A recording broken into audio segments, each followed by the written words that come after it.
Ladies and gentlemen, please rise if you are able for the arrival of the distinguished guest of honor, Tan Sri Datuk Sri Panglima Sulong Majerai, Chairman of the Board of Directors, University Malaysia Sarawak, Professor Dr. Haji Ahmad Hatta Rasid, Vice Chancellor, University Malaysia Sarawak, Dr. Remy Gadat, Deputy Dean Academic and International, representing the Dean of the Faculty of Education, Language and Communication, University Malaysia Sarawak, Professor Dr. Ting Su Hee, and Professor Dr. Edmund Sim Ui Hang.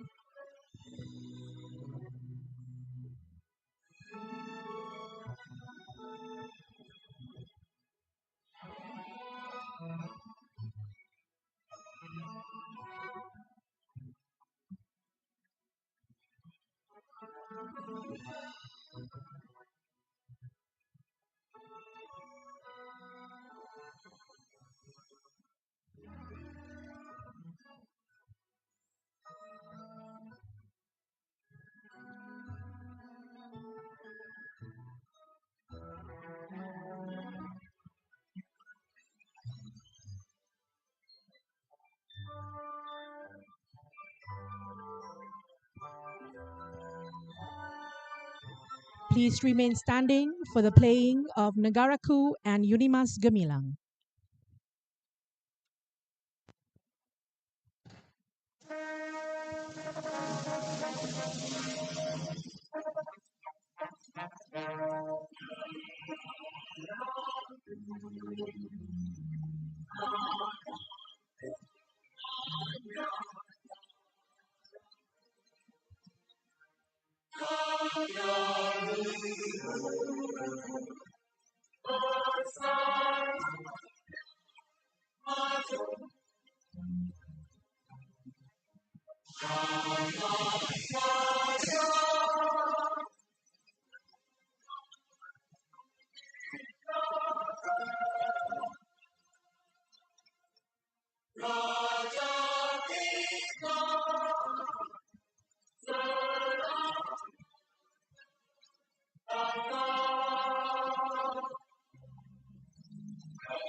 Please be seated.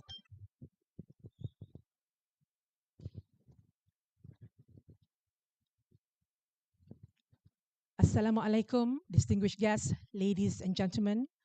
I am Siti Marina Kamil, and it is my absolute honor and privilege to serve as your Master of Ceremonies for this momentous occasion. To seek the divine blessings of Allah subhanahu wa ta'ala for the grace and success of today's ceremony, it is my honor to invite Al-Fadil Ustaz Muhammad Shah Aziz Amir bin Sahmad from the Faculty of Education, Language and Communication to lead us in prayer. With all due respect, فَلْيَتَفَضَّلْ مَشْكُورًا.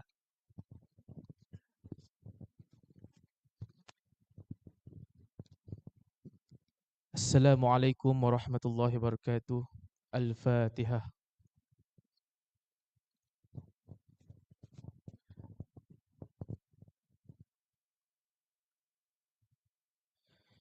Amin amin. Bismillahirrahmanirrahim. Alhamdulillahi rabbil alamin. Wassalatu wassalamu ala ashrafil anbiya'i wal mursalin wa ala alihi wa sahbihi ajma'in. All praise is due to Allah, the Lord of the worlds. Ya Allah, Ya Rahman, Ya Rahim.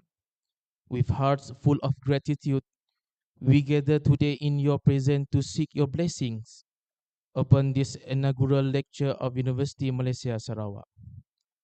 We thank you, Ya Allah, for granting us the opportunity to come together in the pursuit of knowledge, wisdom, and meaningful learning. May this gathering be filled with your mercy, your guidance, and your countless blessings. Ya Allah, Ya Alim, you are the all-knowing, the source of all knowledge and wisdom. Bless this program from its beginning until its successful conclusion.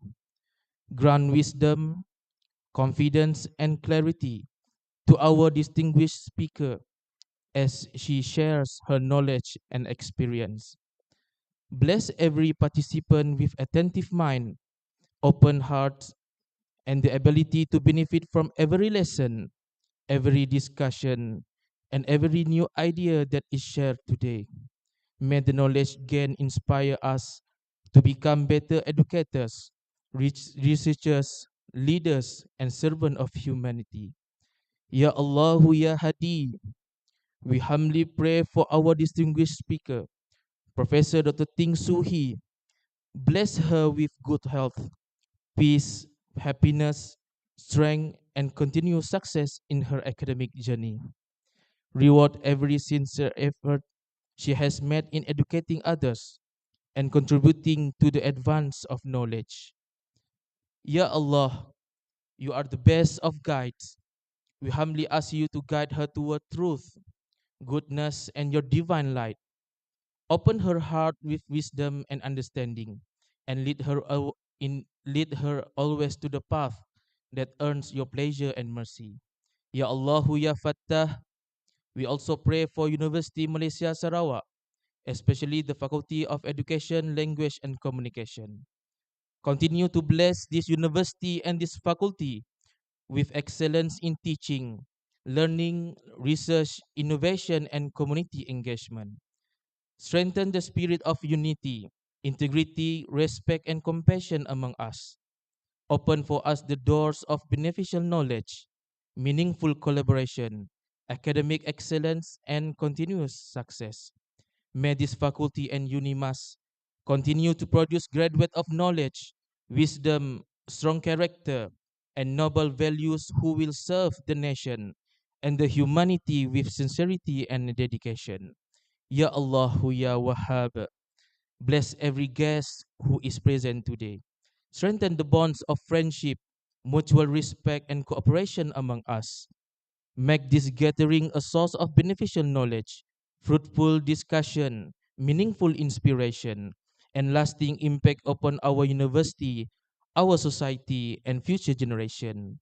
Ya Allah, Ya Ghafur, Ya Karim, forgive our shortcomings and accept our humble prayers. Bless us with sincerity in our intentions, excellence in our work, and success in all that is good. Grant us goodness in this world and goodness in the hereafter.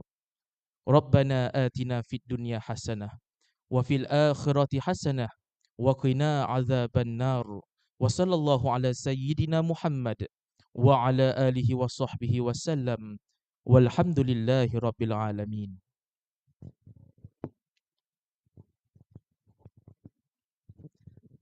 Amin, amin, ya Rabbal Alameen. Thank you, Stats, for that meaningful and blessed invocation. May our gathering today be blessed with wisdom and enlightenment. Bismillahirrahmanirrahim. Assalamualaikum warahmatullahi wabarakatuh. Salam sejahtera, salam Malaysia Madani, salam Sarawak Maju Makmur, salam Unimas Lestari, and a very good morning to all. Every conversation begins with a choice, not merely of what to say, but of the language we choose to say it. And sometimes that very choice holds the power to shape identities, breach divides, and transform societies. Distinguished guests, ladies and gentlemen, we are gathered here today to celebrate a hallmark academic milestone, the inaugural lecture of Professor Dr. Ting Hee, entitled Language Choice and Power. Allow me to respectfully acknowledge our esteemed guests present with us today. Tan Sri Datuk Sri Panglima Sulong Majerai, Chairman, Board of Directors UNIMAS, Professor Dr. Haji Ahmad Hatta Rasid, Vice Chancellor UNIMAS, Professor Dr. Ting Hee, Inaugural Lecturer, Dr. Remy Gadat, Deputy Dean, Academic and International, Faculty of Education, Language and Communication, UNIMAS, on behalf of the Dean of FELC, Dr. Dila Tua, and Professor Dr. Edmund Sim Ui Hang. Members of the University Executive Management, Deans, Deputy Deans, Directors of Institutes and Centers, Professors, Associate Professors, Academic and Administrative Staff, esteemed guests, including the family of Professor Dr. Ting Hee, students, and members of the media, a very warm welcome to each and every one of you. An inaugural lecture is one of the most revered and cherished traditions in higher education worldwide. It marks a significant milestone in the journey of a full professor, a moment to reflect upon a career built on rigorous scholarly inquiry, celebrate profound contributions to knowledge, and present a visionary direction for the future. Today, we gather not only to honor the stellar career and achievements of Professor Dr. Ting Hee, but to immerse ourselves in ideas that redefine our understanding of social linguistics and the power dynamics embedded within human speech. Ladies and gentlemen, we now arrive at the moment we have all been looking forward to, the highlight of today's of Education, Language and Communication, Dr. Remy Gedak, to the stage. Please welcome Dr. Remy.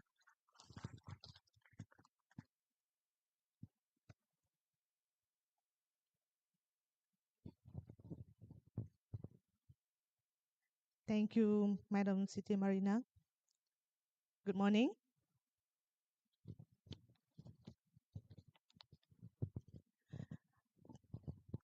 Tan Sri Datuk Sri Panglima Sulong Majrai, Chairman Board of Director Unimas, Professor Dr. Haji Ahmad Hatta Rashid, Vice Chancellor Unimas, Professor Dr. Ting Suhi, Inaugural Lecturer, Professor Dr. Edmund Sim Ui Hang, Dr. Shazidi Dato Haji Saleh, Chief Executive Officer Sarawak Tourism Board, Tuan Haji Shabini Haji Saini, Kota Serahan District Education Officer, Unimas Deans and Directors.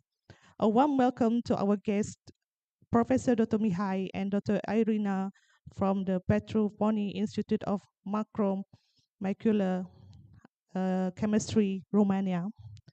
Esteemed colleagues, honored guests, family and friends of Professor Dr. Ting Suhi, on behalf of Dr. Dila, Dean of Faculty of Education, Language and Communication, I warmly welcome you all to this auspicious inaugural lecture. An inaugural lecture represents a major milestone in academic career.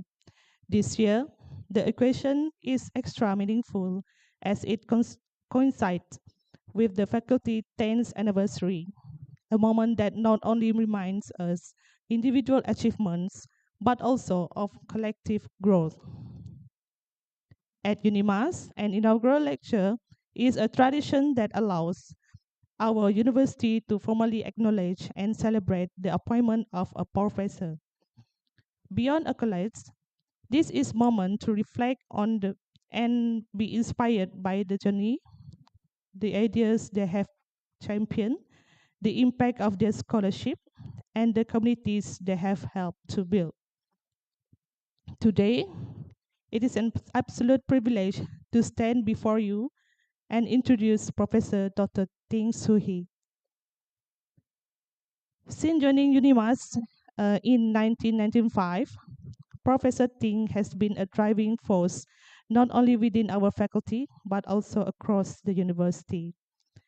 With 26 years of experience in academia, she had built an internationally recognized research and scholarly portfolio spanning language studies, English language education, applied linguistics, and health communication. Her contribution include helping to align the Malaysia University English Test (MUET) with the Common European Framework of Reference for Language (CEFR), serving as panel evaluator of the Ministry of Higher Education Fundamental Research Grant Scheme since 2017, and assessing university program for compliance with MQA standard.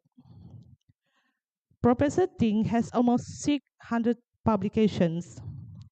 She also strengthens scholarly excellence through her supervision of 160 undergraduate and postgraduate students, review of 430 articles in journals and conferences, examination of 74 master's and PhD theses, and editorial leadership of 21 journals. She was, in fact, the driving force behind the establishment of Issues in Language Studies in 2012, the faculty journal, which has since achieved Scopus Index status.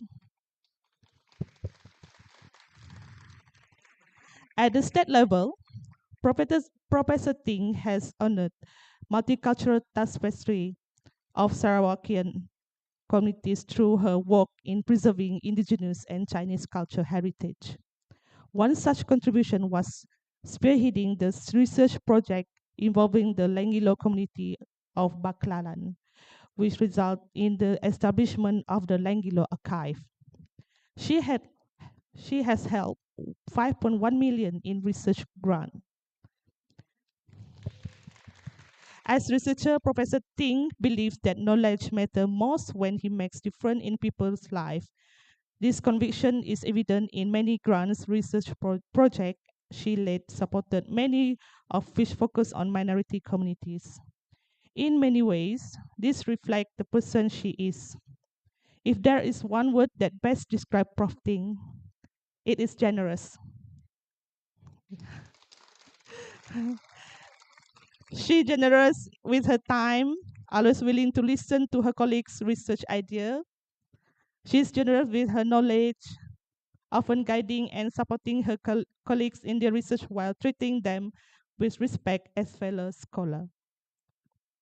Many young researchers had their first opportunity to publish by working with Prof. Ting on journals articles.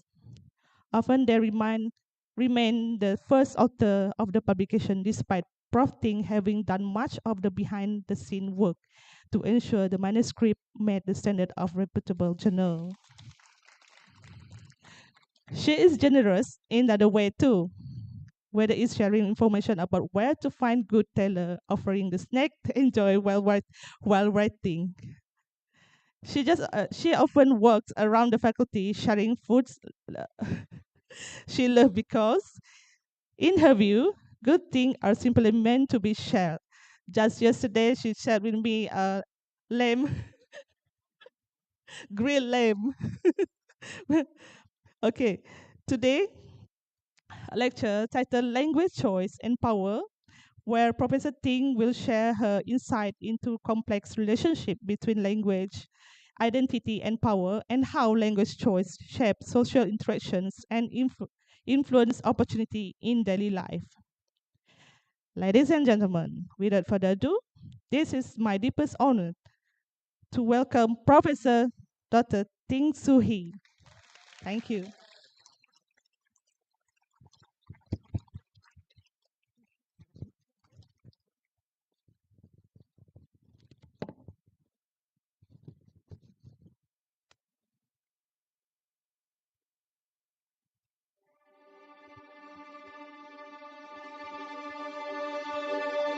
I was born in Serike in 1967 among rubber trees and rambutan trees.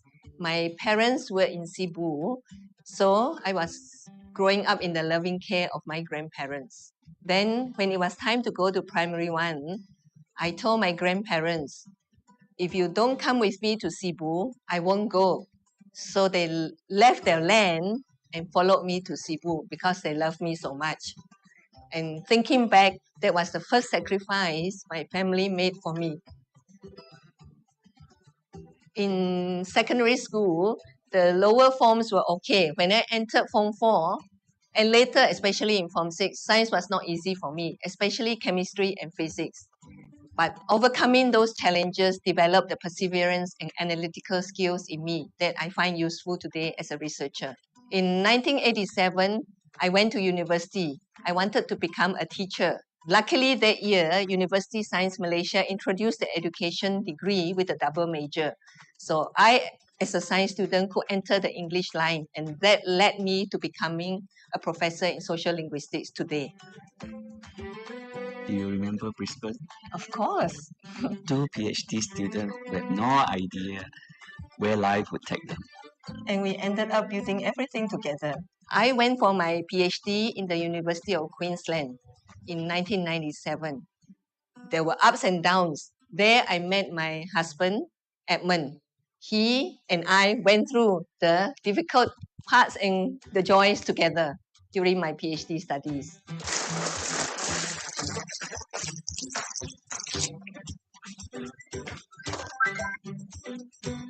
Hi, David.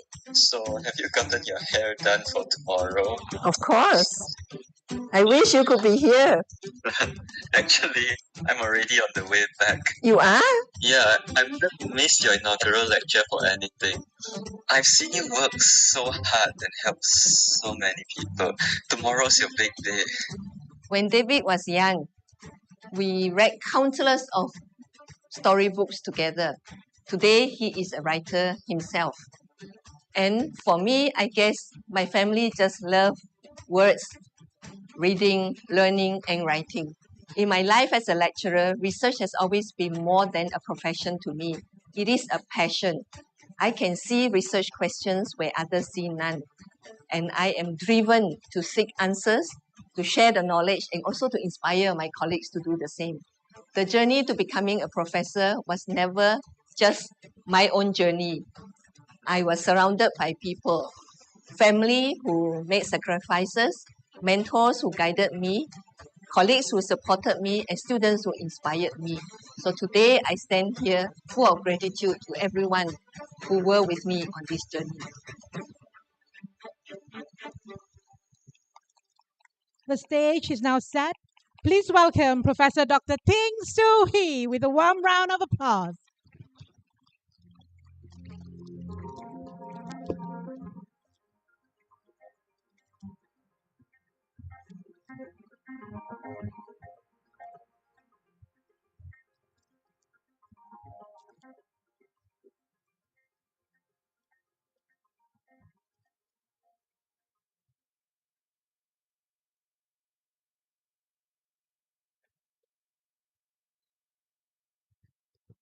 Thank you all for being here today. And thank you to all those who made today happen.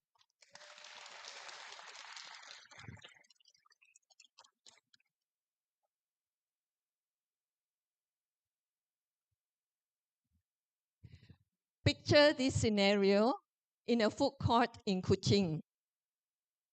Berapa? 6块. 谢谢. Now, why is there a wrong language choice? A faux pas, a brief moment of social embarrassment. That's because there was a wrong language choice. The waitress and the customer are both Chinese, but the customer thought that the waitress is not Chinese and therefore spoke in Malay, Bahasa Melayu. The waitress, being uncomfortable, corrected the situation by saying 6块, 6 ringgit. So everything returned to normal after that. To me, wrong language choices is a window into the unspoken social rules of language choice in society. They are not wrong in that sense because they help us to know what helps us to have the right communication with different people in different situations, including strangers. These are very important for smooth communication because in Malaysia, there are so many languages and we do not use just 2 languages, Malay and English, although we learn them in school and everybody can speak them. One size doesn't fit all. As you can see later, every language has its role, every language has its own power and status, and also its negative connotations, perhaps. There is that power whenever we use a certain language. A person can insist on using a particular language, even though the other person may be struggling to understand because he or she is of greater power. And someone of lesser power or want to portray themselves as having lesser power would choose a language that the other person is comfortable with to defer to them. So there is really power play there. And definitely in Malaysia, language marks identity. We can't run away from that, and especially ethnic identity. So going back to the unspoken social norms on language use, we can look at it positively or negatively. Positively, it is the best practice because we can make quick and suitable language choices quickly. And negative because it is driven by certain stereotypes. Now, stereotypes are built from our interactions with people, with certain groups of people, and we form impressions of them. These are personal experiences. Sometimes stereotypes are also formed from the experiences of other people who tell us their experience. And yes, the word stereotypes always connote something negative, but there can be positive stereotypes as well. And they are actually reinforced by the media, by textbooks, and also daily jokes and political discourse. So after a while, people start to believe that these stereotypes are true. They may be true for certain segments of that group, but not for everybody. Okay? Now, negative stereotypes, example, certain groups look like this or like that. We often have this kind of discussions, right? Yeah, certain groups work as this or that. Or certain groups are more educated, more clever, more humorous, and so on.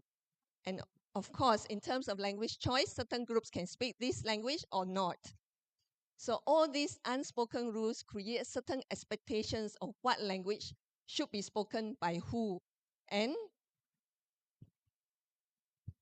To me, it can be considered collective wisdom to help us make the most appropriate language choice very quickly. So if we talk about a situation, formal, no problem, just use the official language. If it is informal, now that is when we need to work quickly to know which is the best choice to use with this person. So we have the informal situation. Now we need to look at the person. What does the person look like?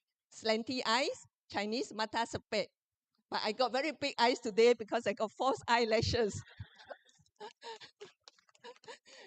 And thanks to my makeup artist, who is one of the staff members of UNIMAS. All right. So we look at their appearance. We may also make judgments based on how they dress and so on. But all in all, we look at the person to know which is an appropriate choice, because we have an idea this particular group can speak which language better than another. So those are what I consider collective wisdom in helping us to make quick language choice decisions. Malaysians are very multilingual. We speak many languages. Yes. And I think it is part of the Malaysian character to be very accommodating. When I was doing research exchange in Sweden earlier this year, I was doing interviews on international research collaboration. And one of the researchers said to me, in a crowd of international people, or when we work with international people, Malaysians are like a glue that brings people of different nationalities together. And I actually agree very much with her. I think we have that accommodating nature that extends to people. We are flexible in our language choice, besides being very friendly. So we also know how to use code switching as a strategy. If we do not know, should we use language A or B? Let's just use both together. It's going to be right somehow. All right. So now I move into looking at the different language status of the languages in Malaysia. Malay, Bahasa Melayu, has ultimate high status. It's the national and official language. And it's very important to pass national exams, to work in the government, to function in the government departments. And it's also the main language that is for parliamentary proceedings and important ceremonies and meetings. So it's very important with their official status and power. Now, I have been doing research on the Chinese, and I always encounter this issue, ethnic identity versus national identity. In the media, especially in 2024, when I did a search, there were always these questions of Chinese being not Malaysian enough because they do not use so much of Bahasa Melayu and being not proficient. Other groups are not comfortable with this. Okay, you cannot run away. It is happening now. For me, we can see different identities in life that we have, social identities. As a lecturer, as a Chinese, as a mother, as a social influencer, etc. And they are not mutually exclusive. So there are different layers of identity, ethnic identity, and encompassing that, I think, is our national identity. It is most felt when we are overseas. When you hear somebody speaking Malay, you say, oh, that's a Malaysian. I'll go and speak to the person and ask, are you Malaysian? And the person one time told me, no, I'm from Japan, okay? At the train station, I was like, yeah, I want to talk to a Malaysian. So we go to English. English has its own prestige. It is an international language, the de facto official language in the private sector, and also academic achievement, because universities have lectures in English and people may go overseas for English university education. It is also the language of science. Just last week, my son went to an electrical shop to buy chips to make a simple robot. I asked him, what language did you speak to the owner? He said, the owner is a Chinese man who is so old, I don't think he can speak English or Malay. So I spoke Mandarin and some Hokkien to him. I was smiling to myself. I personally never heard him speaking Mandarin or Hokkien.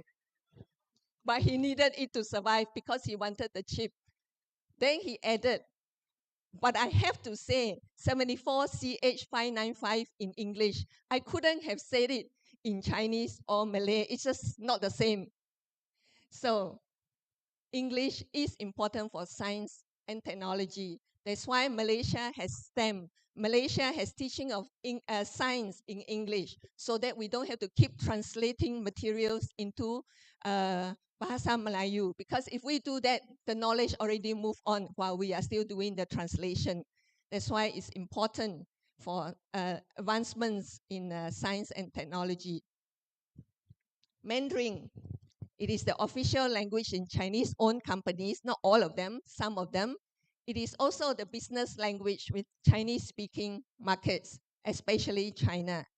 Many people want to learn Mandarin, non-Chinese, because they hope to work in China, do business with them, etc. And not only China, other Chinese-speaking markets. It is definitely the carrier of Chinese identity. The three pillars of Chinese identity are the school, the media, and the Chinese associations.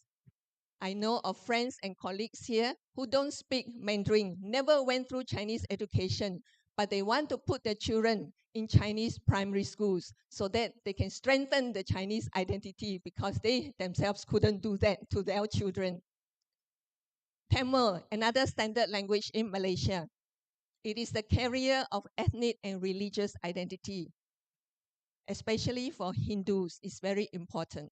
And as an aside, for Buddhism, the Hakka language is preserved because of the Buddhist religion in Johor, based on my students' work. So going back to Tamil, it is a language with rich literary and cultural heritage and useful for business and communication with India.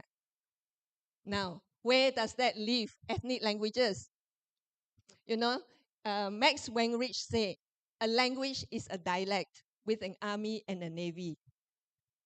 Ethnic languages do not have that army and the navy. They are not standardized, they are not taught in school, but they are very important because they carry our heritage and our roots. A very famous social linguist, Joshua Fishman, said, language is not even merely an ethnic symbol in and of itself. It is flesh of the flesh and blood of the blood. It runs in our veins.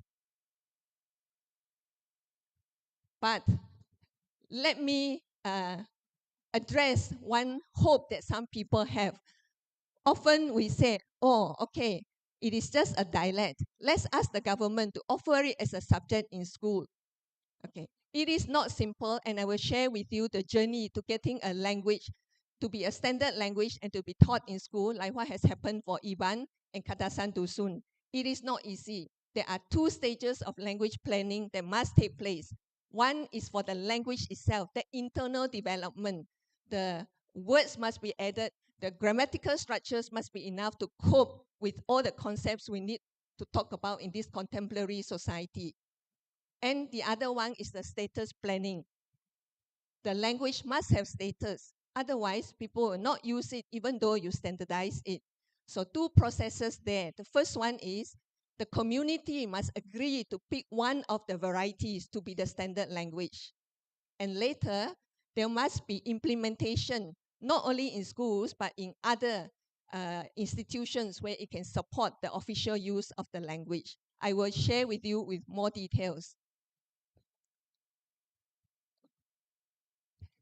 Let's look at the stages where our languages are. This is based on my literature review of studies done by other researchers and also myself in collaboration with my students and my colleagues.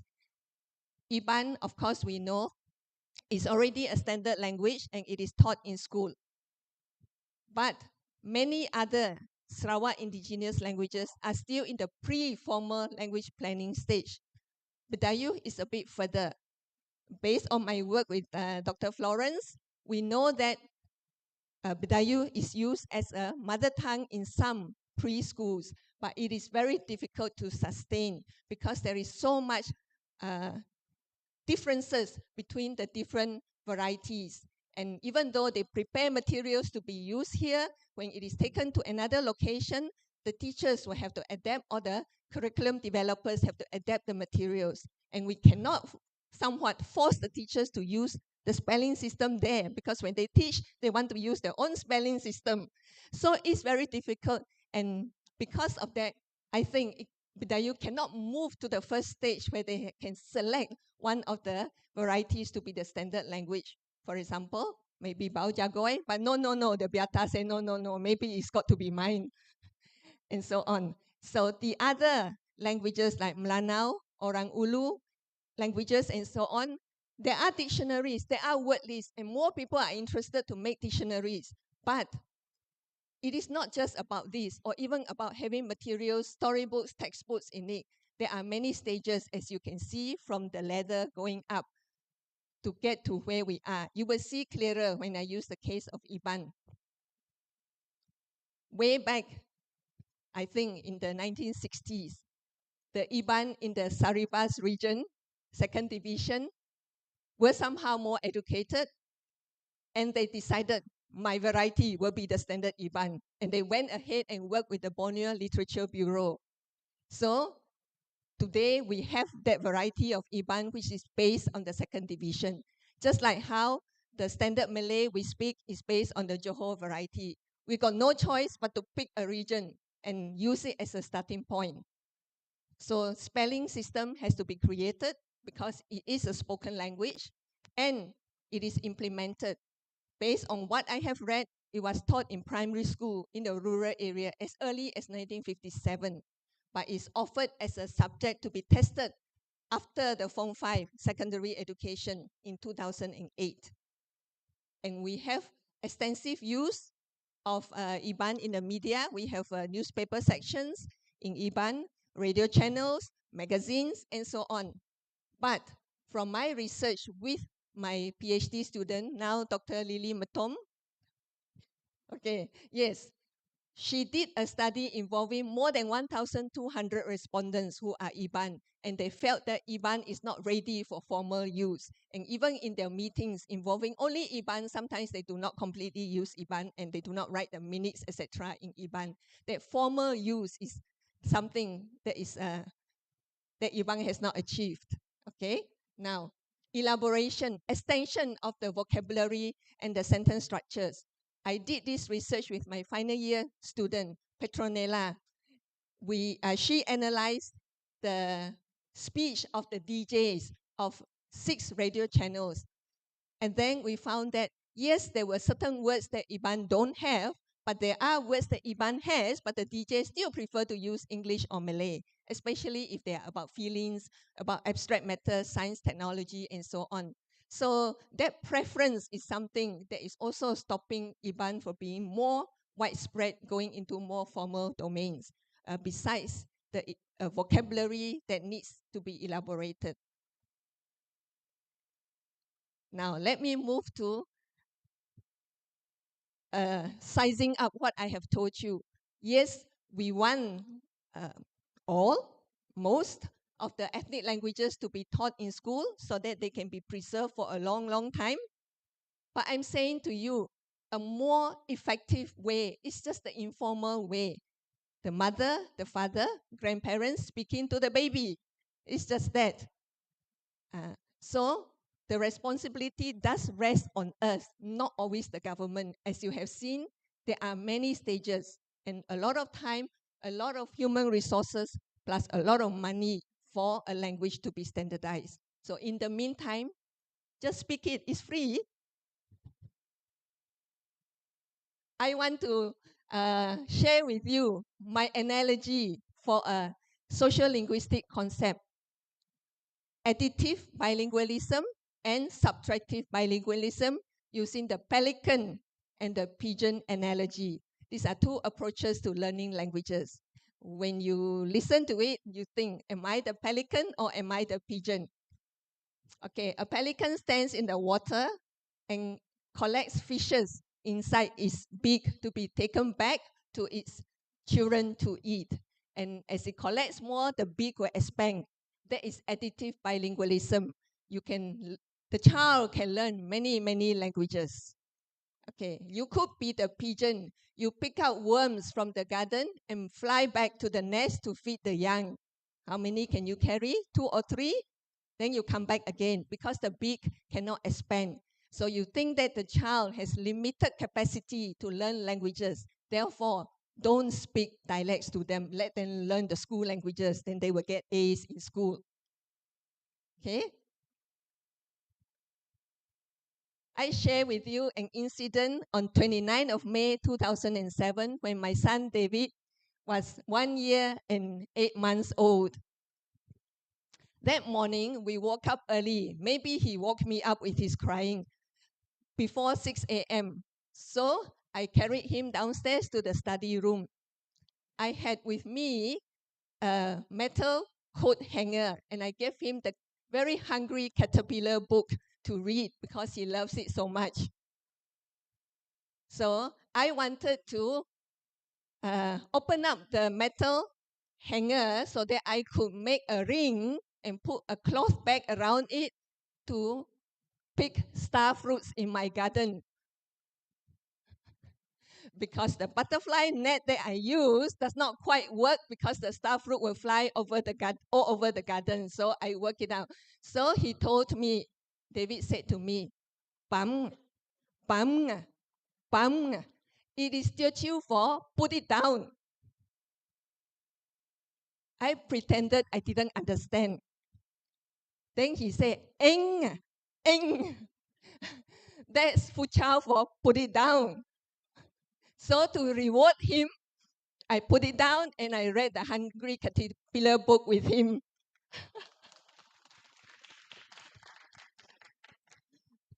You might ask me, how come I know the exact date? Yes, I study language. I'm interested in child language learning patterns. So there was a book that was photocopied and given to me about child development. So I knew I recorded this event and other events. So I went to search for the date and found it. And actually, when I look at the book, oh, it was given to me by Mahanita. Those of us from the Center for Language Studies will remember her. Okay, so yeah, this was the exact date. Now, I want to share this with you. A baby can learn many languages before they are 5 years old. They have almost unlimited capacity. And it kind of slowed down a bit, but not that much if you look at the graph until they are 12. So, not too late if your children are above 5 but still below 12, you can still speak many languages to them. As you can see from the example of David, he can sort it out in his head. You don't need to worry. At first, he may get it mixed up. After that, he knows to speak this language to this person and that language to that person. Don't worry. And so long as you are less than 50 years old, you can still learn languages.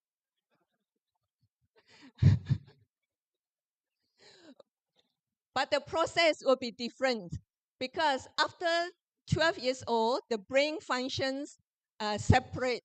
The left brain says, I will take care of this, and the right brain says, I will take care of that. So, of course, the language learning becomes more logical. For me, I have to write down and see the spelling in my head in order to get the sound. And I must memorize it many times.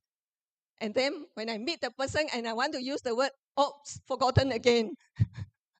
So yes, it is harder, but if you are determined, probably you still can do it. And also cognitively, speaking many languages is actually good for the brains. It develops problem-solving skills in the child because they have to handle more languages. And they also can pay attention and stay focused much better. And they know it way since 2011, 2010, for so long, just that the general public do not know. In my many interviews with people, what languages do you speak at home? What language do you speak to your children, your grandchildren? And when I ask, why don't you speak your dialect to them? Oh no, and some of them say, maybe the baby's brain will burst. Because no, won't burst. It's actually good for the cognitive development.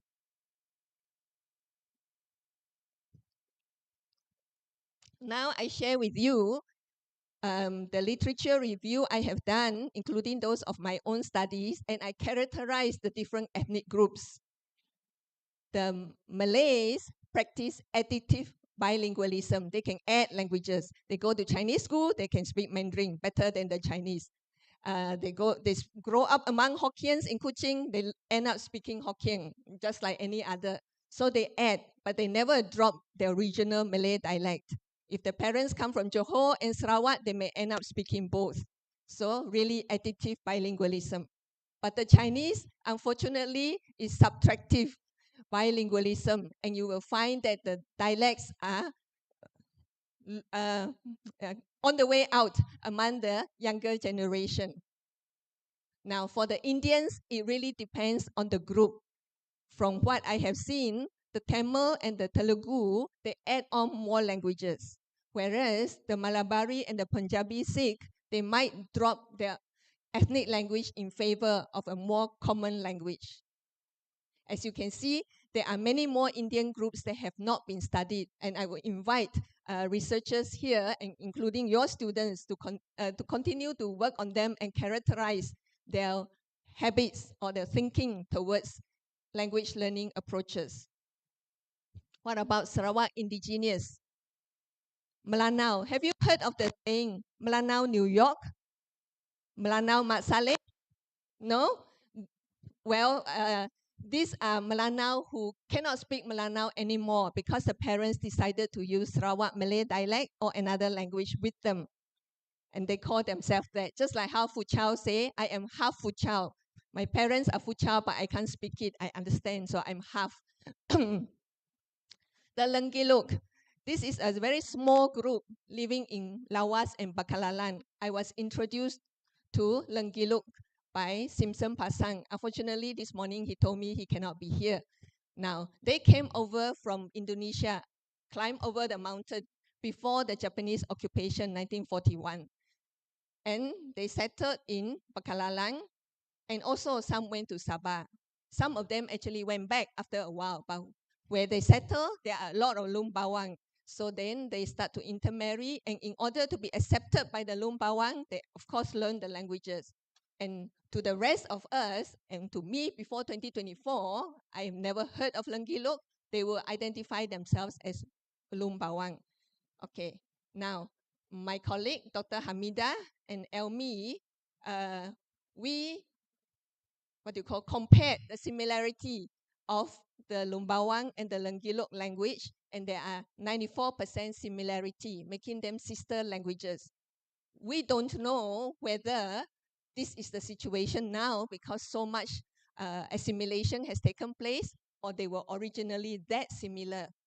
Okay, our grant did not give us enough money to go over to Indonesia to study what is like over there. They call them Lundaya over there. So at the moment, this is what we have.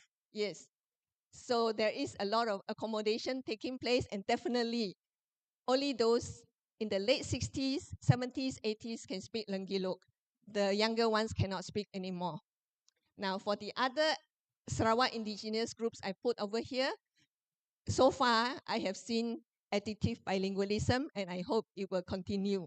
But in the urban areas, you might see possibly less of it in time to come because there's so much intermarriage as well.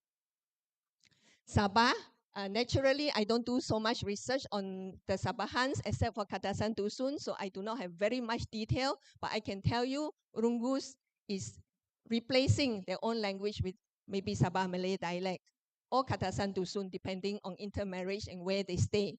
But the others, at the moment, additive bilingualism. To conclude this part, I will say, just speak your language to your baby, nephews, nieces, and your grandchildren. None of us here have great-grandchildren yet. But when you have, please speak your ethnic language to them. The baby's brain can cope with many languages, just like a pelican's beak. Let me move to another part of my research. Since my PhD, I have been studying language use, attitudes, beliefs, and identity. It is a very everyday thing. Everyone can talk about my research area. But the difficult part about studying it is people over-report the use of certain languages. If you ask my mother-in-law, what language do you speak to David? She will tell you Teochew. But you go and sit in the house after dinner, you don't hear Teochew, you hear English. And that is just an example, and it happens in many scenarios. There is over-reporting of certain languages. If you ask any of the Chinese here, how much do you love Malay, Bahasa Melayu? They will tell you very much, because if they say I don't, that means you are unpatriotic. So there is that, association with the languages, and people over-report certain language usage. Therefore, the best way is to use observation to counter-check what they report in the questionnaire and interview about their practices. And this is what my PhD student now, Dr. Lily Matom, has done. I forced her to do observation because that's the only way for the field to move forward a bit.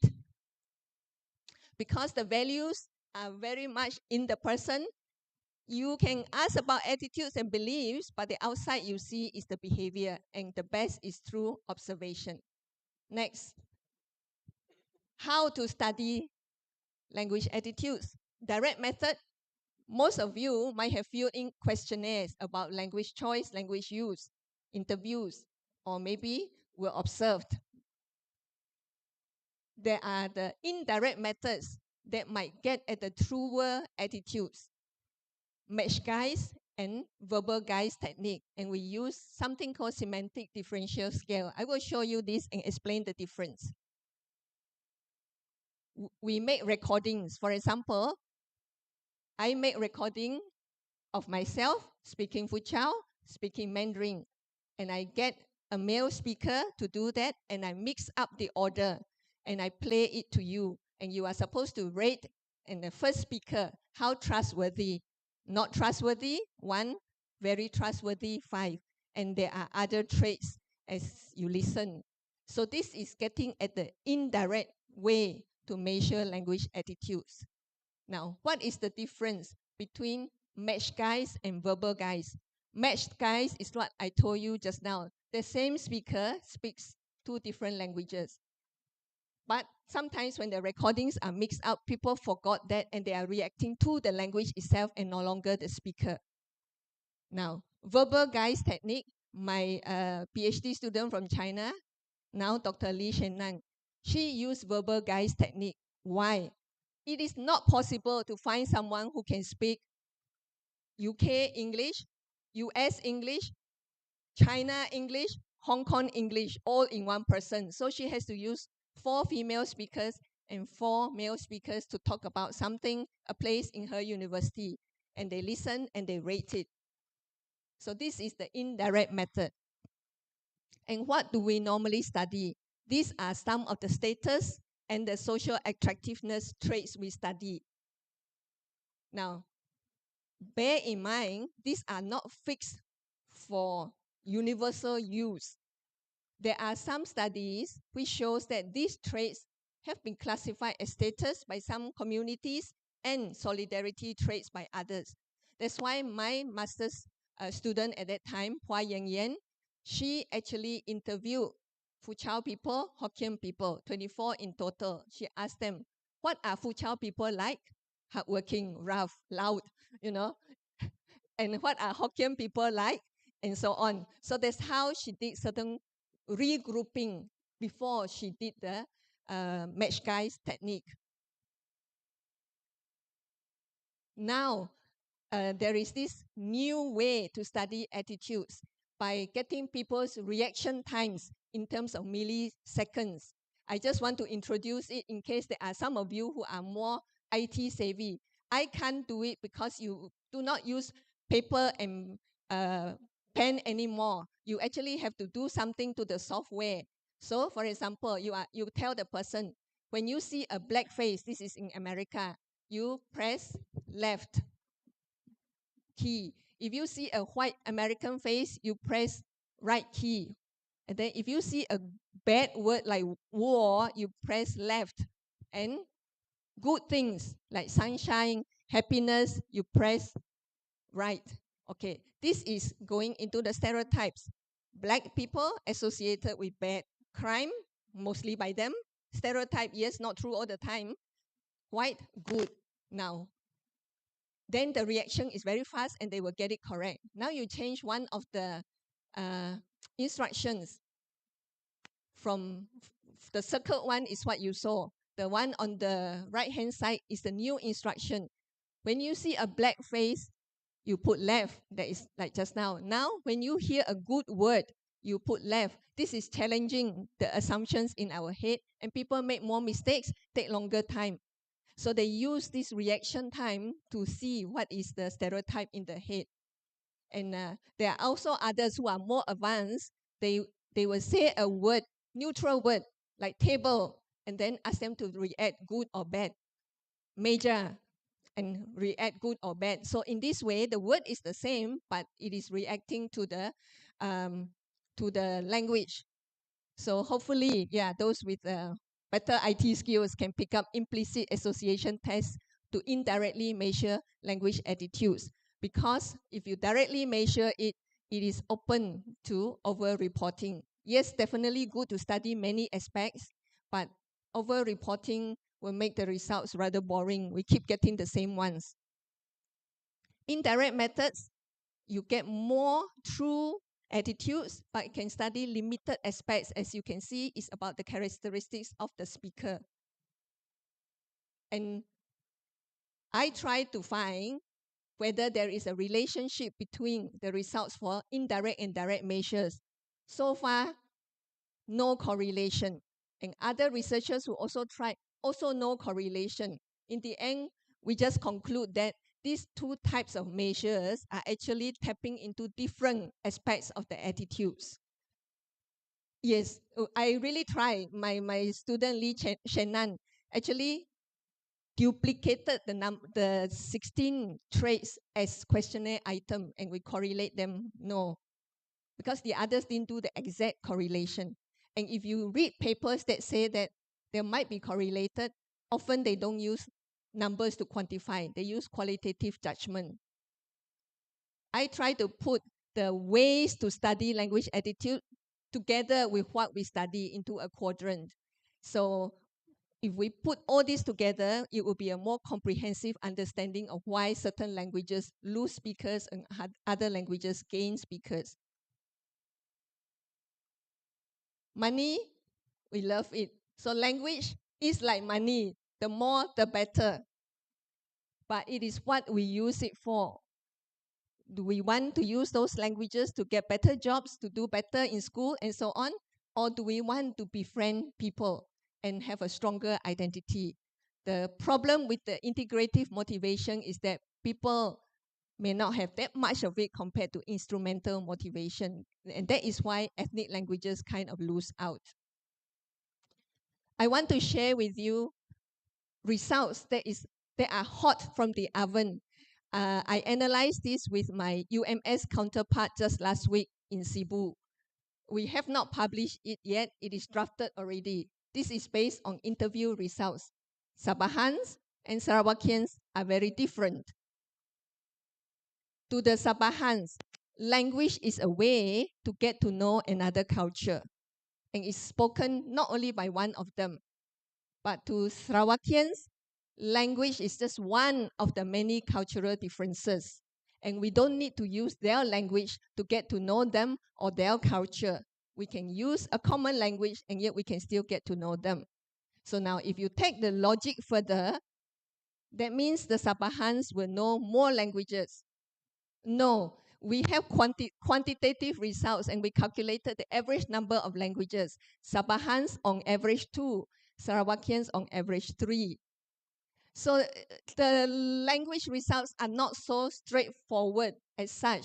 So I asked my Sabahan counterpart, Dr. Darren Lu, do the people from different ethnic groups like to befriend one another? He said, there is inter-ethnic competition. And we all have stereotypes about every ethnic group. So maybe I say that could explain why Sarawakians got more languages in the linguistic repertoire. We have people who know 1 language to 9 languages in both states. So yeah, this one, the results are there more for us to digest, but definitely the difference comes out. I admit to you the interviews were done on 10 and 10. Perhaps we need to do more to check out whether what we see is really true or not.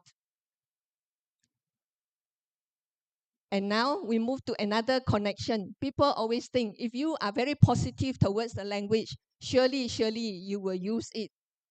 And if you come across papers that say yes, they are mostly qualitative descriptions to say yes. I have tried to quantify it, and other researchers try to quantify it. And no, there is no connection. I have only given you a few citations. There are some more in the book. What really makes us use the language is the people around us, the social network. This is based on research with my colleague, Dr. Amy John. We studied the Kejaman who live in Braga. If they are living or working among other Kejaman people, they have the chance to use the language. The same goes for any group. In the past, neighbors are a source of using the language. Now people don't even speak to the neighbors. So it's back to friends, family, and religious circles. Like what I told you just now, in Johor, for the Buddhists there, that Buddhism, that circle actually helps to strengthen the Hakka language. And for the Bidayu here, it does also in the church circles because they learn to pray in Bidayu. It becomes something very personal. Let's dive deeper into language attitudes, to use a ChatGPT word. Why do people value the ethnic languages but do not speak it that much? Other people, including myself, have studied the societal factors out there and also studied the individual family factors like the mixed marriage conditions and so on. Doesn't quite explain all of it, but I decided I want to go further into language attitudes in a different way, going towards pride and shame. So this started in about 2010, 2011, when my master student, Pua Yang Yang, at that time, came into my office one afternoon and said she wants to check her questionnaire before she pilot tests it. So I saw the question.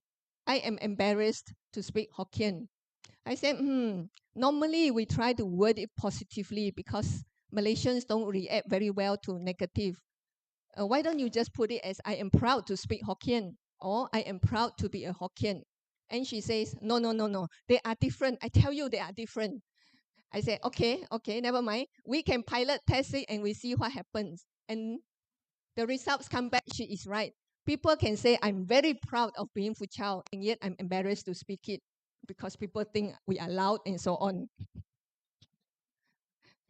Okay, so language pride, I think you ask anybody, any group, you will get positive results. Definitely proud of the language. Language shame, the embarrassment that I'm sorry I can't speak my own language, or I am ashamed to be heard speaking my language, people will not admit it so easily. Earlier, when they studied language shame, it is not in the social linguistic context. It is more for language learning. People are embarrassed when they make mistakes, like you are learning French and you make mistakes, so they are embarrassed over that kind of language learning situation, but not in our kind that we talk about purposely using the language or not using the language. Where did I get my idea from? From my students' work, and I later got other students to study other Chinese dialect groups. So I have like 4 studies here, which I use to form a hypothesis. You can see from the language pride, the green color is higher for Fuchao and Hokkien, proud of the dialect. Language shame, not so high, but still if you look at the 2 higher ones, it will be Fuchao and Hakka. Okay? And these are some of the items used for language pride. Number 1 and number 2 is actually Fishman's paternity dimension of language and ethnicity. Language is just part of me. I am born to speak that language. The 3 and 4 is actually the patrimony dimension, whereby I speak my language because I want to show people that I belong to this group, and all high. Maybe not so high for number 4 because they work and live among other ethnic groups. Language shame, there were some other items, but I think the 2 I want to highlight here is other people think of ex-speakers as low class, a bit of embarrassment. Or when I speak Mandarin, I am careful with the pronunciation so that it must be without my Fuchao accent, for example. So that, to me, is a bit of embarrassment or language shame.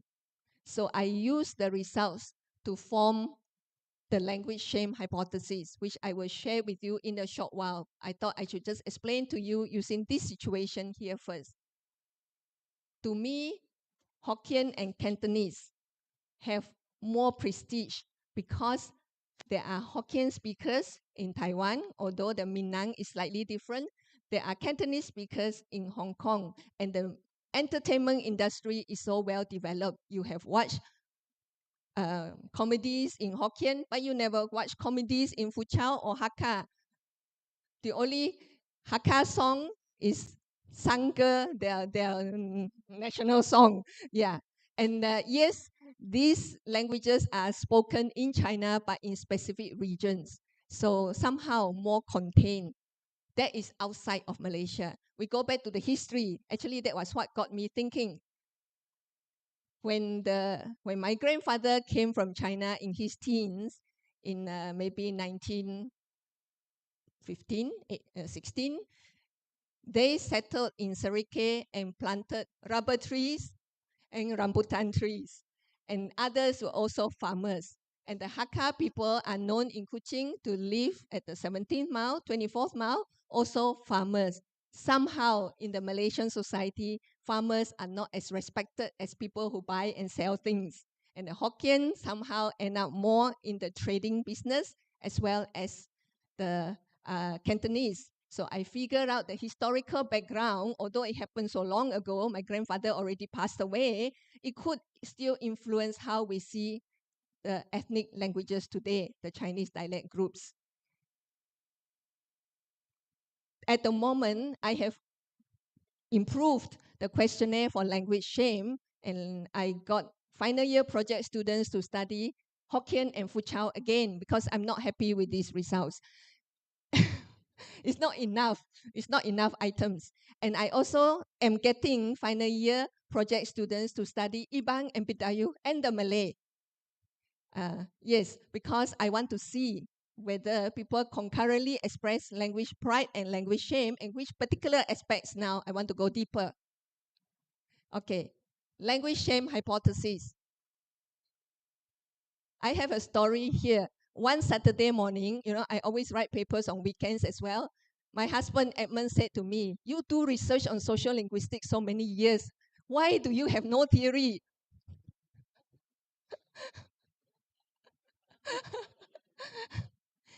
I say, for a hypothesis to go to a theory, it must be tested and proven correct in many, many contexts. It cannot just suddenly form a theory. But anyway, I said, I think, okay, I write down language shame hypothesis on a piece of paper and stuck it somewhere and then forgot about it. But once in a while, I saw that piece of paper. And then maybe in 2024, a lecturer from the Philippines invited me to write a book chapter. So I said, I am going to launch this idea, because in journal papers, the reviewers are very, very strict. There's no way you can launch a hypothesis without enough backing. But a book, not so stringently reviewed. So I described it. Of course, it only came out early this year.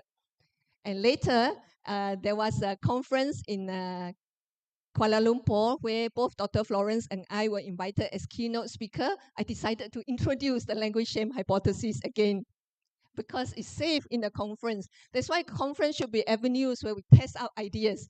Okay, so yes, it's okay because there are not many social linguists there. They're just very happy that people are doing things to revitalize and preserve the language. So, okay, now, so I formed the language shame hypothesis. And I base it on theories. So I just briefly share with you the theories. But for that theoretical basis, I did look at the domains across the society. Family, friendship, transactional domain, what do you call that? Banking, employment, school, legal domain, and so on. A language, for it to be strong, must be used in all. And if people are ashamed of it, it will shrink until possibly used among family and friends only. Now, we also look at the vertical one, the grandparents passing down to the children. If there is language shame, it's going to stop somewhere. And I actually blame Generation X, me, because based on one study on the FACA, I said FACA transmission stops at Generation X, and it doesn't go down to the children. So taking also into account macro factors. So the macro factors, I use the ethno-linguistic vitality theory. It says that a language is strong if there are many people and very distributed. Actually, Fuchao is supposed to be the biggest, and Hakka is also the biggest among the Chinese dialect groups, but not necessarily they are not necessarily they have lower language shame, so not applicable here. International support, I shared with you just now, the Hokkien and the Cantonese have more international support, especially from the entertainment industry. Status of speakers. The other two you cannot change. You cannot ask people to have more children nowadays. Okay, but you can change the social status of speakers. People respect a language more if the speakers are rich, educated, all the good things in life. So I would say people or we still respect community leaders a lot, and especially for indigenous languages. If only the politicians and other community leaders can be seen and heard speaking their ethnic language to their children and grandchildren, maybe the rest of the community will follow because they see more respect accorded to their language. Because this is something people can do something about. Now, going down to the language attitudes, I look into the affective part, the cognitive part, and the behavioral part, because what we feel, what we think can influence the practices, whether we use the language. So I took note of the societal factors and also the individual factors for the language shame hypothesis. So when put together, it has the two parts. In conclusion, I have a very simple message. Just speak your language to the young. The children are the ones who carry the language into the future. They are the voices through which our stories will continue to be told and our identities will continue to live. The future of a language does not depend on policies, classrooms, or cultural activities. The power to sustain our languages lie with us. Thank you. Let's give another warm round of applause for Professor Dr. Ting Soo Hee. Thank you so much for that incredible sharing, Professor Ting. Distinguished guests, ladies and gentlemen, to commemorate this monumental academic milestone, we will now proceed with the official book cover signing. May I cordially invite Tan Sri Datuk Sri Panglima Sulong Majerai, Chairman of the Board of Directors, University Malaysia Sarawak, accompanied by all VIPs, to the stage for the signing of the inaugural book cover entitled Language, Choice and Power.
And now Professor Ting will present to Tan Sri a copy of her book.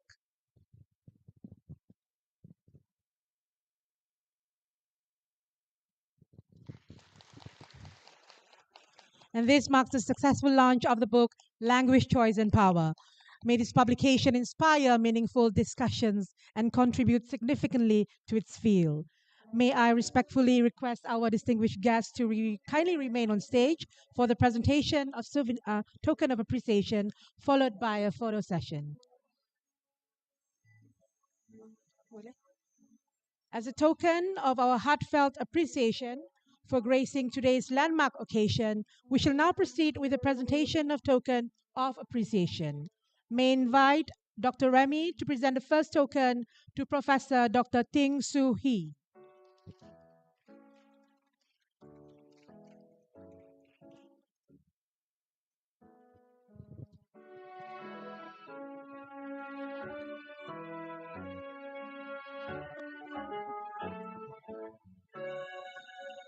The next one is to be presented to our Vice Chancellor,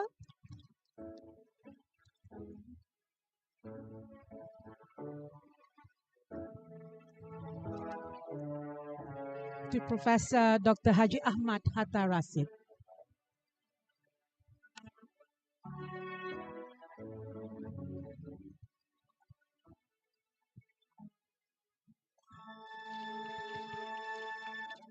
And finally, to our chairman, Tan Sri Datuk Sri Panglima Sulong Majrai.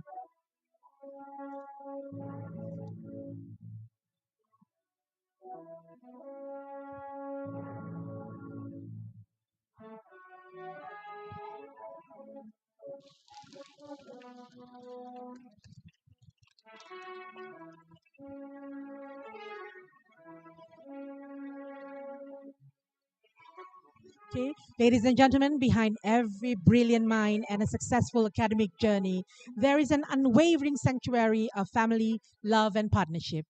To celebrate Professor Dr. Ting's incredible success, we have a very tender and special tribute.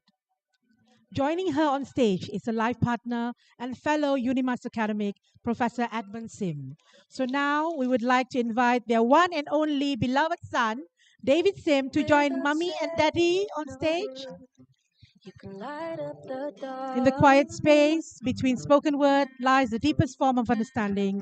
True partnership isn't defined by grand declarations, but by the quiet certainty of standing side by side through every chapter of life. At this moment, may I invite Professor Edmund Sim to present a bouquet of love and admiration to his beloved wife, Professor Dr. Ting Soo Hee. And fittingly playing softly in the background is When You Say Nothing at All, a melody that happens to be Professor Ting's favorite song.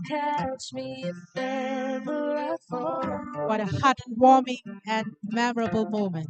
You say it best when you say nothing at all. May I now invite the rest of Professor Dr. Ting's family members, her brother and parents-in-law, to the stage to join them for a commemorative photo session. But when you hold me near, you drown out the crowd. Try as they may, they can never define what's being said between your heart and mine. The smile on your face lets me know that you need me. There's a truth in your eyes saying you'll never leave. A round of applause. So now we have to take picture juga kan? Alright. May invite all distinguished guests on stage to join us all on the floor for a group photo with the audience. And everyone, let's try to fit ourselves. Let's gather to the center of the hall maybe for the photo. Saya nak masuk juga. Loving can hurt. Loving can hurt sometimes. But it's the only thing that I know. Okay, maybe we can stand by the railing. Prof Fitri, you have to. Kiki. It can get hard sometimes. It is the only Jom. Yang kat makes ujung-ujung. us feel alive. Faculty staff. We keep this love Faculty and staff, you can come photograph. down. Faiz Fulani, Damien. We made these memories If they don't have for seats. ourselves, where our Yang kat eyes belakang, are Sam. hearts are never Mesti broken. depan. Times forever frozen still. So you can keep me inside the pocket of your ripped jeans, holding me closer till our eyes meet. You won't ever be Okay, alone. testing. Okay, kita testing dulu, testing. Nicholas. Loving can heal. Your loving can mend your soul. And it's the only thing that I know. I swear it will get easier. Remember that with every piece of Freestyle. And it's the only thing we take with us when Thank you, everyone. We keep this Thank you to all our VIPs, photograph. family members, and distinguished guests. This concludes the official ceremony for today's inaugural lecture. We now invite all guests to enjoy the refreshments provided at the foyer. And don't forget to copy of your book in the entrance, at the entrance. Yeah. Thank you once again for your gracious presence today, and have a wonderful day ahead.